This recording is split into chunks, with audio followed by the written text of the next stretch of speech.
Merci beaucoup. Bon, ravi de participer à cette séance avec vous. C'est le troisième trophée de la transformation numérique.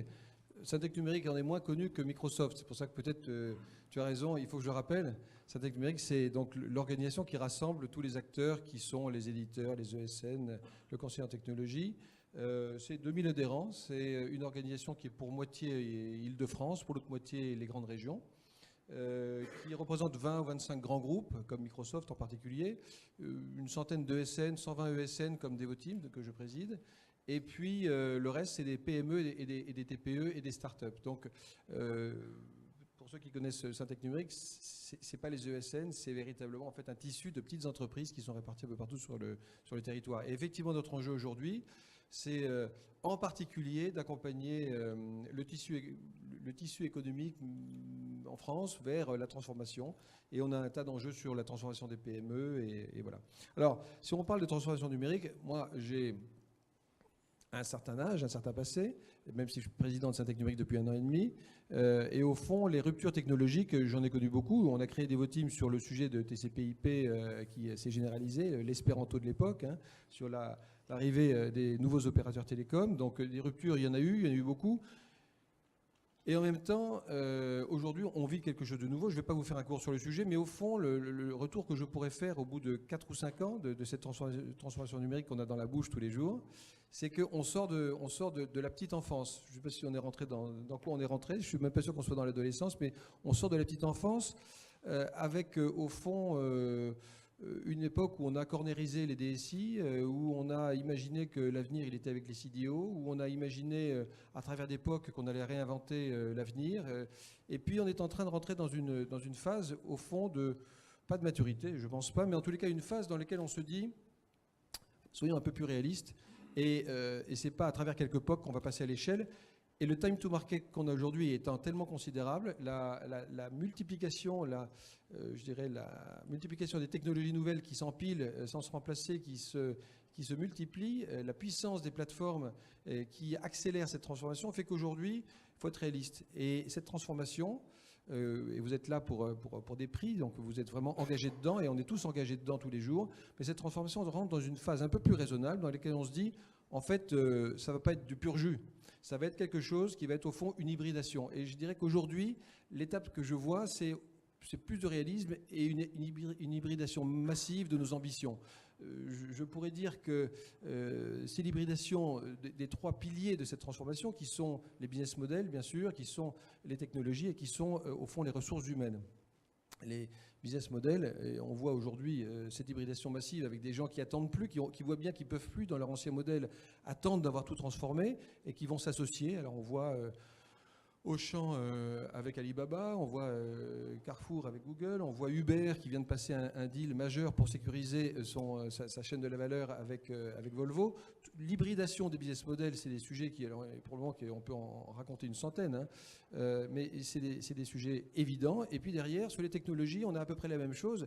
L'hybridation par le réalisme que, au fond, changer le vieux modèle, ça ne va rien rapporter, ça va coûter très cher, ça va probablement faire prendre des risques inconsidérés et qu'il vaut mieux, effectivement, hybrider et associer une technologie qu'on maîtrise bien, mais qui a un certain nombre d'inconvénients, on les connaît, avec des technologies plus récentes et construire quelque chose qui va permettre, au fond, même si ce n'est pas complètement propre, comme on l'aurait rêvé, mais de rentrer dans cette course de vitesse dans laquelle on est engagé.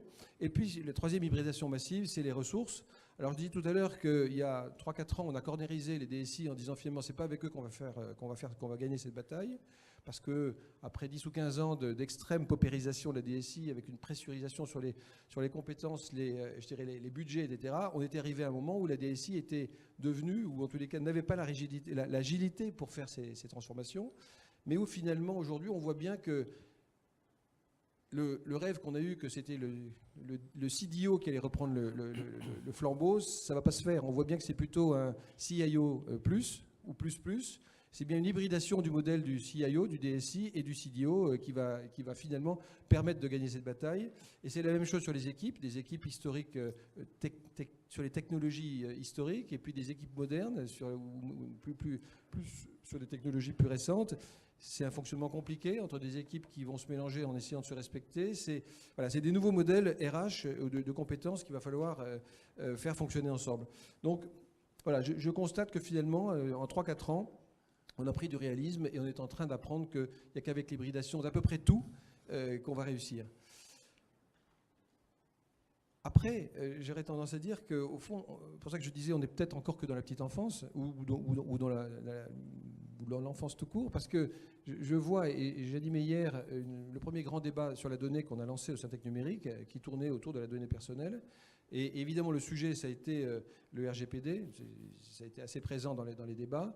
Il y a eu des passes d'armes assez chaudes entre Isabelle Fac-Perrotin de la CNIL et Gaspard Koenig, et Mounir Majoubi. Donc c'était extrêmement passionnant, mais on voit bien qu'au fond, très très vite, au-delà du sujet réglementaire du RGPD, arrive un sujet qui peut-être va être ce que l'UX est aujourd'hui à l'IHM. Pour les plus anciens, vous vous souvenez ce que ça veut dire, IHM, c'était l'interface homme-machine, il y a peut-être 20 ou 25 ans, je me suis plus 30 ans, je ne sais pas. Aujourd'hui, on est dans l'UX. Et dans le domaine du RGPD, j'ai envie de dire que le RGPD, c'est l'IHM de demain, mais dans pas très longtemps. Pour moi, demain, c'est dans 1 an ou peut-être dans 2 ans, qui va être la confiance. Je pense que le sujet de la confiance, ça va bien au-delà de ce que le RGPD peut nous apporter. Et les transformations numériques qu'on est en train d'opérer, si on n'est pas capable d'intégrer la confiance dedans et de faire qu'on crée une relation avec nos utilisateurs internes ou avec nos clients, et en particulier nos clients, c'est pas le RGPD qui va nous sauver, qui va faire que le business model va tourner. La confiance, c'est quelque chose qu'il va falloir intégrer au même titre que le parcours utilisateur. Et donc, voilà, ces débats que j'ai eus hier m'ont véritablement ouvert les yeux sur le sujet et sur le fait qu'au fond, on va pouvoir dépenser beaucoup d'argent dans le RGPD, mais ça ne va pas suffire. Et au final, derrière la confiance, on va avoir quoi? On va avoir la morale, l'éthique, on va avoir l'innovation positive. Donc autant de sujets qui sont des avalanches, qui ne sont pas que technologiques, mais qui nous montrent que la transformation n'est qu'au début. Et même si on a l'impression qu'on a beaucoup progressé et qu'on a beaucoup appris, finalement, on est tout au début d'un processus qui est massif. Donc voilà peut-être les 2 points que je pouvais partager avec vous, sur lesquels je suis persuadé que vous avez tous beaucoup aussi d'avis et d'expérience, puisque je vois un certain nombre de gens qui ont déjà vécu pas mal de transformations. Mais voilà, on vit une époque formidable et je suis très heureux de la partager avec vous pour cette soirée.